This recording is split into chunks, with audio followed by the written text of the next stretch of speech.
Bonjour et bienvenue sur Hardware Set Info. Dans cette vidéo, je vais vous montrer comment utiliser votre Samsung S25 Ultra si vous n'avez jamais utilisé de téléphone Samsung auparavant. Ce sera un guide totalement adapté aux débutants. Alors, amusez-vous et commençons. Maintenant, commençons par le début. Ici, nous avons les boutons de volume. Ceci est le bouton pour augmenter le volume et ceci est pour le diminuer. C'est généralement appelé un bouton d'alimentation ou un bouton latéral. Pour réellement activer notre téléphone et l'utiliser, nous pouvons soit cliquer sur le bouton latéral ou nous pouvons double-cliquer sur l'écran éteint et maintenant nous pouvons voir notre écran de verrouillage. Ici, nous avons un tas d'informations différentes, par exemple de petites icônes de notifications que nous avons et que nous n'avons actuellement pas de carte SIM disponible. Si nous voulons insérer notre carte SIM, nous pouvons le faire en descendant et nous pouvons trouver notre panneau SIM. Juste ici. Mais vous aurez besoin d'un outil d'éjection de carte SIM ou même simplement d'une boucle d'oreille ou d'un trombone pour le faire.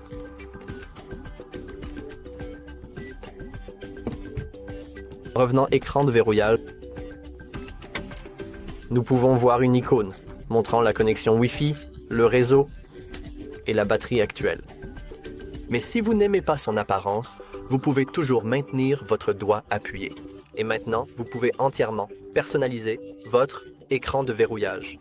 Par exemple, disons que vous n'aimez pas ce dock ou cette police ou les couleurs ou en gros, n'importe quoi d'autre. Vous pouvez aller dans les fonds d'écran. Changez votre fond d'écran pour, par exemple, cette chose cool ressemblant à une piscine avec balle dedans. Et si vous cliquez, par exemple sur l'horloge, vous pouvez changer. Comme je l'ai dit, pratiquement, n'importe quoi. Par exemple, choisissons cette police, car elle est plutôt jolie. Nous pouvons également changer le style. Donc, je vais passer à ça, à ceci, et je vais le déplacer dans le coin supérieur droit. Et ici, nous avons nos widgets. Actuellement, ils sont réglés sur le calendrier et les événements à venir. Mais nous pouvons aussi les changer pour autre chose. Dans cette liste, par exemple, nous pouvons choisir quelque chose d'un appareil photo ou d'un appareil photo personnalisé, ou peut-être même un bien-être numérique. Prenons une information sur notre temps d'écran aujourd'hui. Et après avoir terminé vos modifications, vous pouvez simplement cliquer sur Terminer. Et, comme vous pouvez le voir, les modifications ont été appliquées à votre écran de verrouillage. Et dans le coin inférieur droit et le coin inférieur gauche, vous pouvez voir une icône de téléphone. Et vous pouvez glisser vers la droite pour accéder rapidement à votre téléphone. Lorsque nous revenons à notre écran de verrouillage, nous pouvons glisser vers la gauche pour accéder à l'appareil photo. Et maintenant, nous entrons dans l'écran d'accueil. Tout d'abord, nous avons les mêmes informations qu'avant, et si nous faisons défiler vers le bas, nous pouvons voir nos notifications. Cependant, si nous faisons défiler vers le bas depuis ce coin, ce qui ne fonctionne pas toujours, mais vous devez être précisément dans ce coin, vous verrez un menu d'options rapides. Si vous voulez basculer entre eux, vous pouvez simplement glisser vers la droite, depuis les notifications pour accéder au menu des options rapides. Et dans le menu des options rapides, vous avez un tas d'options rapides. Vous pouvez étendre ce panneau ici pour en obtenir encore plus. Et si vous voulez le personnaliser, devinez quoi? Vous pouvez le faire, tout comme avec tout le reste. Et ici, vous ne le faites pas, en par exemple mettant votre doigt ici. Parce que si je fais ça ici, j'irai dans les paramètres des options que j'ai cliquées. Donc pour le personnaliser, nous faisons simplement glisser vers le bas et nous cliquons sur l'icône du crayon. Et Guillaume, maintenant, nous pouvons toucher et maintenir et nous pouvons changer un ordre ou même supprimer quelque chose complètement. Comme ici, quand nous pouvons tout éditer. Nous pouvons ajouter beaucoup d'autres options ou en supprimer d'autres. Par exemple, je n'utiliserai probablement pas beaucoup Leak to Windows, car je ne possède pas Windows, mais à la place, je peux ajouter, bien, disons la protection de la batterie, et après être satisfait de mes modifications, je peux rapidement appuyer sur Terminer. Terminer une fois de plus. Et comme vous pouvez le voir, le réglage a été modifié et ma protection de la batterie est actuellement activée. Bien sûr, vous pouvez également personnaliser entièrement vos paramètres sur Home Hub en faisant la même chose et en maintenant simplement votre doigt. Vous pouvez changer le style du fond d'écran, les thèmes et les widgets comme avant. Mais veuillez noter que pour utiliser certaines des fonctionnalités, vous aurez besoin d'un compte Samsung. Par exemple, je ne peux pas utiliser actuellement les thèmes Galaxy parce que je ne suis pas connecté. Pour vous connecter, vous pouvez aller dans Paramètres, qui se trouve ici. Oh, au fait, quand vous êtes sur votre écran d'accueil et que vous faites glisser vers le haut, vous verrez ce panneau avec chaque application sur votre téléphone, y compris certains dossiers. Par exemple, tout ce que Samsung a à offrir ou tout ce que Google a à offrir. Et nous pouvons également le personnaliser entièrement comme toujours. Et si vous voulez changer l'apparence de cet écran ici, nous pouvons cliquer sur ces 3 points, nous pouvons cliquer sur Trier et nous pouvons même changer pour l'ordre alphabétique. Et maintenant, nous n'avons pas de page, mais nous pouvons faire défiler vers le haut et vers le bas. Donc, pour réellement trouver votre compte Samsung, vous n'avez qu'à. La seule chose que vous devez faire est d'aller dans Paramètres et la toute première option que vous voyez est de vous connecter à votre Galaxy. Non seulement vous pourrez réellement jouer avec les thèmes et d'autres choses, mais surtout, vous pourrez utiliser de nombreuses fonctionnalités différentes de l'IA que ce téléphone a à offrir. Parce que comme vous pouvez le voir, même dans les tout premiers paramètres du menu des paramètres, vous pouvez voir des éléments très liés à l'IA, par exemple Galaxy AI.